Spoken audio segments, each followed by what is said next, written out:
Assalamu alaikum dear students. Hope you all are doing well. Welcome to your own channel Chemistry for MDCAT. आज का जो हमारा topic है that is collision theory. Collision theory के बारे में हम पढ़ेंगे, इसके पोस्टुलेट्स और इसकी पूरी डिटेल। तो चलिए स्टार्ट करते हैं। सबसे पहले कोलिजन थ्योरी के 3 हमारे पास पोस्टुलेट्स या एजम्पशंस हैं। अब ये एजम्पशंस कौन से हैं? सबसे पहला ये कि जब रिएक्शन होगा तो उसके लिए ज़रूरी है कि मॉलिक्यूल या एटम्स या जो भी रिएक्टेंट्स हैं, चाहे वो in the form of atoms हैं, चाहे वो in the form of molecules हैं, वो एक दूसरे के साथ ज़रूर कोलाइड होंगे। तभी इस थ्योरी को कोलिजन थ्योरी का नाम दिया है। ये इस फर्स्ट पोस्टुलेट के ऊपर बेस्ड है, ये इसका नेम। तो इनके बीच में कोलिजन होना मस्ट है। एक दूसरे के साथ टकराएंगे तभी रिएक्शन आगे प्रोसीड होगा। तो कोलिजन के रिज़ल्ट में होता क्या है? जब दो मॉलिक्यूल या एटम्स कोलाइड होते हैं, मॉलिक्यूल्स, तो उनके बीच में जो बॉन्ड्स होते हैं वो टूट जाते हैं।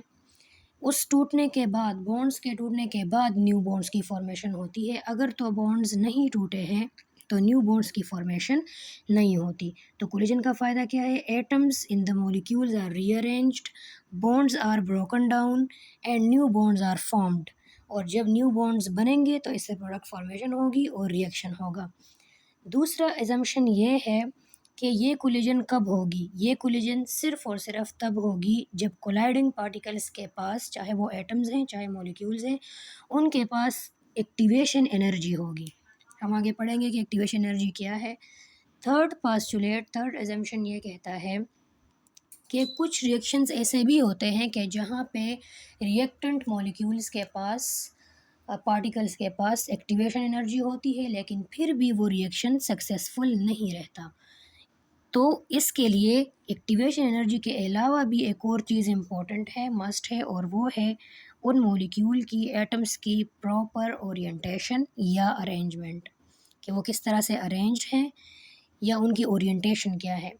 तो 3 इसके एजम्पशंस हैं, यानी 3 रिक्वायरमेंट्स हैं किसी भी रिएक्शन के लिए कि वो हो।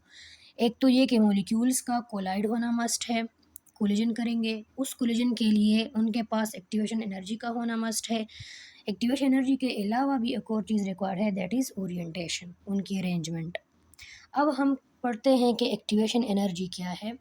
एक्टिवेशन एनर्जी को हम इस तरह सिंपली डिफाइन करते हैं कि minimum amount of energy required to initiate a chemical reaction, और इसको रिप्रेजेंट करते हैं ई ए से। E for energy, A for activation, activation energy E A. अब होता यह है कि लेट्स सपोज 2 मॉलिक्यूल हैं। एक है मॉलिक्यूल, उसके एटम को हम कह दें ए और ए, ठीक है, डाई एटॉमिक मॉलिक्यूल है। दूसरा मॉलिक्यूल डाई एटॉमिक मॉलिक्यूल और उसके एटम हैं बी और बी। अच्छा, अब ये दोनों according to collision theory reaction होने के लिए इन दोनों का कोलाइड होना मस्ट है, कोलिजन करेंगे। अब ये जब कोलिजन करेंगे तो ज़रूरी है कि कोलिजन तभी होगी जब इनके पास काइनेटिक एनर्जी होगी, जब ये मूव करेंगे।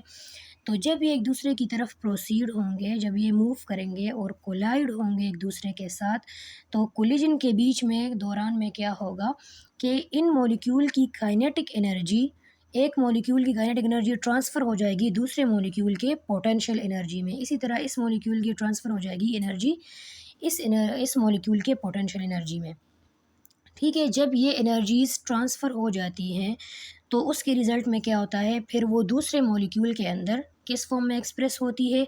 वो दूसरे मॉलिक्यूल के अंदर एक्सप्रेस होती है in the form of vibrational energy. क्या मतलब? जो पोटेंशियल एनर्जी इस मॉलिक्यूल से इस मॉलिक्यूल को मिली या इस मॉलिक्यूल से इसको मिली, उससे क्या होगा कि इनके बॉन्ड्स की वाइब्रेशन स्टार्ट हो जाएगी। जो मॉलिक्यूल्स के बीच में बॉन्ड्स हैं वो वाइब्रेट करना स्टार्ट कर देंगे क्योंकि उनको एनर्जी मिल गई। जब वो वाइब्रेशन करेंगे तो eventually they will break apart, इससे बॉन्ड्स टूट जाएंगे। इस वाइब्रेशनल मोशन से बॉन्ड्स जो है वो फर्दर एटम्स के बीच में नहीं रहेंगे और वो टूट जाएंगे। तो इस तरह जब ये बॉन्ड्स टूट जाएंगे, जब ये नहीं रहे, तब इन एटम्स को अलग अलग में अब ये चांस मिलेगा कि एक एटम दूसरे के साथ और दूसरा एटम दूसरे के साथ बॉन्ड बना ले। न्यू बॉन्ड की फॉर्मेशन होगी, न्यू मॉलिक्यूल बनेगा, यानी कि ए बी ये बॉन्ड बन जाएगा और दूसरा ए बी ये बॉन्ड बन जाएगा। तो कोलिजन से क्या हुआ ओल्ड बॉन्ड्स की ब्रेकिंग हो गई, जो ओल्ड बॉन्ड्स थे वो टूट गए, न्यू बॉन्ड्स की फॉर्मेशन हो गई और जो एटम्स थे उनकी रीअरेंजमेंट हो गई। एक एटम दूसरे के पास जाके बॉन्ड बना लिया और दूसरे ने दूसरे के पास जाके बॉन्ड बना दिया। अब अगर ये कोलिजन इस तरह से हो कि इनके पास इतनी एनर्जी ना हो, यानी मॉलिक्यूल टकराते तो हैं, कभी कभी ऐसा होता है कि मॉलिक्यूल ने कोलिजन की, जैसे अभी हमने कहा कि मॉलिक्यूल जो है एटम उसमें ए और दूसरा क्या है बी और बी, तो कभी कभी ये कोलिजन तो कर लेते हैं लेकिन उस कोलिजन के दौरान इनके पास इतनी ज़्यादा काइनेटिक एनर्जी नहीं होती इन मॉलिक्यूल के पास कि वो इसकी वाइब्रेशनल मोशन को इन्हांस कर सके। जब इनके पास इतनी एनर्जी नहीं होती कि एक दूसरे के बॉन्ड को ये तोड़ सके उस एनर्जी के थ्रू, तो फिर ये रिएक्शन नहीं होता। जब ओल्ड बॉन्ड्स नहीं टूटेंगे, न्यू बॉन्ड्स नहीं बनेंगे। इसका मतलब है कि मॉलिक्यूल के पास जो एनर्जी थी वो इस काबिल नहीं थी, वो इतनी सफिशेंट नहीं थी कि रिएक्शन को इनिशिएट कर सके। तो इस वजह से जब इन एक्टिवेशन एनर्जी से कम एनर्जी हो, यानी वो एनर्जी जिस पे ये बॉन्ड टूट जाए, इसको हम कहते हैं एक्टिवेशन एनर्जी। तो अगर मॉलिक्यूल के पास इस एक्टिवेशन एनर्जी की अमाउंट से कम एनर्जी होगी तो रिएक्शन नहीं होगा, और अगर इस एनर्जी के इक्वल या इससे ज़्यादा एनर्जी होगी तब रिएक्शन पॉसिबल होगा। ठीक है, तो ये सेकंड पोस्टुलेट्स हमें ये पोस्टुलेट जो है एजम्पशन वो हमें यही बताता है कि वही वाले कोलिजन सक्सेसफुल होंगे, फ्रूटफुल होंगे, जिनमें मॉलिक्यूल के पास, कोलाइडिंग पार्टिकल के पास एक्टिवेशन एनर्जी होगी, या एक्टिवेशन एनर्जी के बराबर एनर्जी या उससे ज़्यादा, ज़्यादा भी होगी तो कोई हार्म नहीं है, और अगर उससे कम होगी तो फिर रिएक्शन नहीं होगा। फिर क्या होगा, मॉलिक्यूल जैसे एक दूसरे को टच करके रिबाउंस हो जाएंगे, कोई ब्रेकिंग ऑफ बॉन्ड्स नहीं होगा, कोई रीअरेंजमेंट ऑफ एटम्स नहीं होगा। जब ये नहीं होगा तो कोई रिएक्शन भी नहीं होगा। ठीक है, अब आगे हम चलते हैं। अब यहाँ पे आपको दो पोटेंशियल एनर्जी डायग्राम्स दिखाए गए हैं। पहला जो है वो है एक्सोथर्मिक रिएक्शन के लिए और दूसरा डायग्राम है एंडोथर्मिक रिएक्शन के लिए। अच्छा, अब यहाँ पे मैं आपको एक इम्पॉर्टेंट बात बताने लगी हूँ कि चाहे एंडोथर्मिक रिएक्शन हो चाहे एक्सोथर्मिक रिएक्शन हो, हम ये कहते हैं कि एंडोथर्मिक वो रिएक्शन है कि जिसमें सिस्टम हीट को एब्जॉर्ब करता है, और एक्सोथर्मिक वो रिएक्शन है जिसमें सिस्टम हीट को रिलीज़ करता है, इवॉल्व करता है। चाहे कोई सा भी रिएक्शन हो, एंडोथर्मिक हो या एक्सोथर्मिक हो, दोनों केसेस में पहले रिएक्शन को इनिशिएट होने के लिए एनर्जी चाहिए। ठीक है, रिएक्टेंट को बॉन्ड्स की ब्रेकिंग के लिए एनर्जी चाहिए, क्योंकि हमें पता है कि बॉन्ड ब्रेकिंग का प्रोसेस एंडोथर्मिक होता है। हमेशा जब बॉन्ड को ब्रेक करना होगा तो उनको एनर्जी देंगे, क्योंकि जिस टाइम बॉन्ड बनता है तो आपको पता ही होगा कि जब दो एटम आपस में बॉन्ड बनाते हैं तो वो एक दूसरे के साथ ओवरलैप कर जाते हैं। ठीक है, जब ओवरलैप करते हैं तो उनकी कुछ उनका जो मास होता है in the form of energy, जो कि आपको बहुत ही जो फेमस मास एनर्जी रिलेशन है, इक्वेशन है, उससे पता ही होगा। तो वो in the form of energy जो है वो यहाँ से इवॉल्व रिलीज़ हो जाता है। अब जब इस बॉन्ड को तोड़ेंगे तो हमें उतनी ही एनर्जी इसको प्रोवाइड करनी होगी जितनी एनर्जी बॉन्ड फॉर्मेशन के दौरान यहाँ से रिलीज़ हुई थी। तो हमेशा बॉन्ड फॉर्मेशन एक्सोथर्मिक प्रोसेस होता है और बॉन्ड ब्रेकिंग एंडोथर्मिक प्रोसेस होता है। और जो भी रिएक्शन होता है, जैसे हमने अभी पढ़ा कि जो भी रिएक्शन होता है तो उसमें क्या होता है, पहले बॉन्ड की ब्रेकिंग और उसके बाद बॉन्ड्स की फॉर्मेशन। तो बॉन्ड की ब्रेकिंग एंडोथर्मिक है, तो हमें हर एक रिएक्शन को पहले एनर्जी देनी होगी। कभी कभी वो एक्सटर्नल सोर्स से आती है एनर्जी, सप्लाई करनी होती है, और कभी वो सिस्टम के अंदर ही इतनी एनर्जी होती है मॉलिक्यूल्स के पास, वो गिब्स फ्री एनर्जी वगैरह का अगर आपने पढ़ा होगा, तो सिस्टम के पास इतनी एनर्जी अवेलेबल होती है कि वो उससे रिएक्शन परफॉर्म कर सके। तो जो भी केस है, इधर देखें, ये है एक्सोथर्मिक रिएक्शन का ये वाला जो डायग्राम है, ये है एक्सोथर्मिक। तो एक्सोथर्मिक में हम क्या कहते हैं कि हीट जो है वो इवॉल्व होता है, लेकिन वो प्रोडक्ट फॉर्मेशन के दौरान होता है। यहाँ पे जो ट्रांजिशन स्टेट तक पहुँचना है रिएक्टर ने, तो उसको हीट चाहिए। इसी तरह एंडोथर्मिक में भी ट्रांजिशन स्टेट तक जाने के लिए रिएक्टेंट्स को, जो कि ए और बी है, यहाँ पे और ए और बी रिएक्टेंट, यहाँ पे भी ए और बी, तो इनको ट्रांजिशन स्टेट तक पहुँचने के लिए क्या चाहिए, एनर्जी चाहिए, ताकि वहाँ पे इनके बॉन्ड्स ब्रेक हो। अब ये ट्रांजिशन स्टेट क्या चीज़ है, ट्रांजिशन स्टेट हम उस स्टेट को, उस पोजीशन को कहते हैं, उस पॉइंट को कहते हैं कि जहाँ पे जो रिएक्शन होता है, जो रिएक्टेंट्स होते हैं वो ऐसे स्टेज पे पहुंच जाए, एक ऐसा कम्प्लेक्स फॉर्म में कन्वर्ट हो जाए कि ना वो रिएक्टेंट्स हैं और ना वो प्रोडक्ट्स हैं। रिएक्टेंट और प्रोडक्ट के बीच वाली इंटरमीडिएट स्पीशी है जो कि हाईली अनस्टेबल होती है। यहाँ पे जब रिएक्टेंट्स पहुँचते हैं तो उनके बॉन्ड्स टूट जाते हैं। कंप्लीटली एक ऐसा मिक्सचर बनता है कि जिसमें ना तो प्रोडक्ट में वो कंप्लीटली कन्वर्ट हुआ है, ना वो in the form of pure reactants मौजूद है। अब उसकी कोई आइडेंटिटी नहीं है उस रिएक्शन मिक्सचर की। कहाँ पे? ट्रांजिशन स्टेट पे। तो ट्रांजिशन स्टेट पे जो रिएक्शन मिक्सचर होता है हम उसको कहते हैं एक्टिवेटेड कॉम्प्लेक्स। ठीक है, ट्रांजिशन स्टेट उस पॉइंट को कहते हैं, रिएक्शन के उस स्टेज को कहते हैं जहाँ पे इनके बॉन्ड्स की ब्रेकिंग और न्यू बॉन्ड्स की फॉर्मेशन होती है, जो एक मिक्सचर सा बन जाए कम्प्लेक्स, जिसको हम आइसोलेट भी नहीं कर सकते। और जो एक्टिवेटेड कम्प्लेक्स है तो वो उस मिक्सचर ऑफ रिएक्टेंट्स और प्रोडक्ट्स को कहते हैं। ठीक है, जो कि इंटरमीडिएट स्पीशीज़ हैं। अब ये ट्रांजिशन स्टेट इसके लिए पॉसिबिलिटी है कि ये किसी भी डायरेक्शन में जाए, या तो ये रिएक्टेंट में वापस भी आ सकता है, रिएक्शन के कंडीशन पे डिपेंड करता है, या फिर ये प्रोडक्ट में भी जा सकता है। ठीक है, और ये हाईली अनस्टेबल स्टेज होता है। दोनों डायरेक्शन में जाने के लिए इसके पास चांसेस होते हैं, और वो डिपेंड करता है किस डायरेक्शन में जाएगा, तो वो रिएक्शन कंडीशंस के ऊपर डिपेंड करता है। अब यहाँ से यहाँ तक पहुँचने के लिए इसको जो एनर्जी चाहिए, तो यहाँ देखें क्या लिखा है, एक्टिवेशन एनर्जी EA। इसको हम कहते हैं एक्टिवेशन एनर्जी, यानी ये यहाँ तक पहुँचा तभी इसने रिएक्शन को इनिशिएट किया, तभी बॉन्ड फॉर्मेशन और बॉन्ड ब्रेकिंग का प्रोसेस शुरू हुआ। तो इस पूरी एनर्जी को हम क्या कहते हैं, इस वैल्यू ऑफ एनर्जी को, क्योंकि ये क्या है, पोटेंशियल एनर्जी डायग्राम है ना, एनर्जी की वैल्यू है वाई एक्सिस पे, तो ये जो एनर्जी है इसको हम कहते हैं एक्टिवेशन एनर्जी। अगर तो ए और बी के पास इतनी एनर्जी है तो वो रिएक्शन कर सकते हैं, अगर इतनी एनर्जी नहीं है तो रिएक्शन नहीं पॉसिबल, फॉर्मेशन ऑफ प्रोडक्ट नहीं पॉसिबल। ठीक है, इसी तरह एंडोथर्मिक में भी है कि यहाँ तक जो इधर से रिएक्टेंट से एक्टिवेटेड कम्प्लेक्स बना है या ट्रांजिशन स्टेट तक पहुँचे हैं रिएक्टेंट, तो इनके लिए जो एनर्जी चाहिए that is EA, activation energy. अब इसको एक्सोथर्मिक क्यों कहते हैं?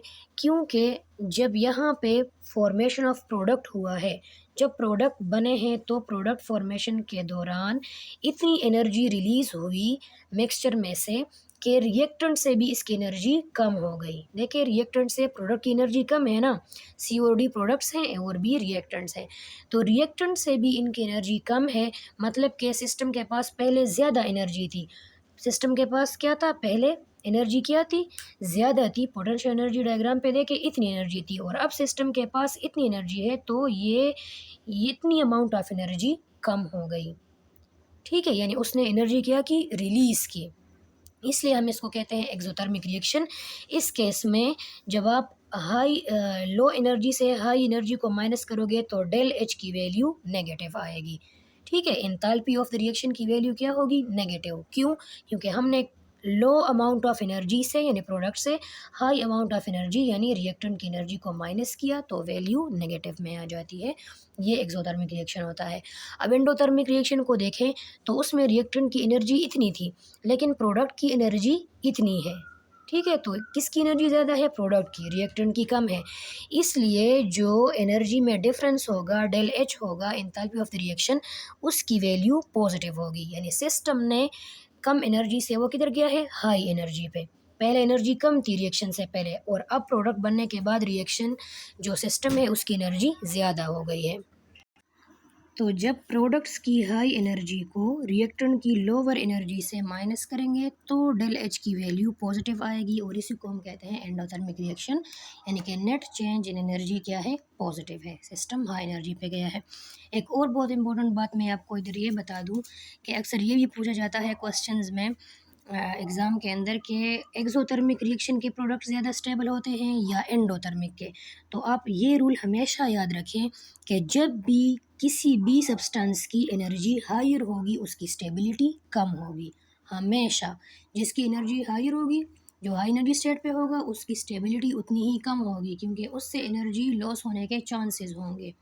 ठीक है, तो लोअर एनर्जी पे कौन है, एक्सोथर्मिक रिएक्शन के प्रोडक्ट लो एनर्जी पे है और एंडोथर्मिक रिएक्शन के प्रोडक्ट्स हाई एनर्जी पे है, तो स्टेबल कौन है, एक्सोथर्मिक रिएक्शन के प्रोडक्ट्स। ठीक है, ये बात याद रखें। ये तो हमने इसके दो एजम्पशंस को सेटिस्फाई कर दिया, एक्सप्लेन कर दिया कि पहले कोलिजन होना ज़रूरी है और कोलिजन के लिए एक्टिवेशन एनर्जी का होना ज़रूरी है, ताकि ये एनर्जी बैरियर जो है इसको मॉलिक्यूल पास कर सके, यहाँ तक पहुँच सके। यहाँ तक पहुँचने के लिए एनर्जी इनको चाहिए, दैट इज़ एक्टिवेशन एनर्जी। नहीं होगी तो रिएक्शन नहीं होगा, होगी तो रिएक्शन पॉसिबल होगा। थर्ड पास्टुलेट जो है वो, थर्ड एजम्पशन जो है वो ये कहता है कि कभी कभी ऐसा होता है कि रिएक्शन मॉलिक्यूल्स के पास, कोलाइडिंग मॉलिक्यूल्स के पास या रिएक्टेंट्स के पास एक्टिवेशन एनर्जी तो होती है, लेकिन फिर भी वो रिएक्शन सक्सेसफुल नहीं रहता, प्रोडक्ट नहीं बनते। तो ऐसा कब होता है और क्यों होता है? तो ऐसा तब होता है जब मॉलिक्यूल्स की अरेंजमेंट ठीक ना हो, जब उनकी ओरिएंटेशन सही ना हो।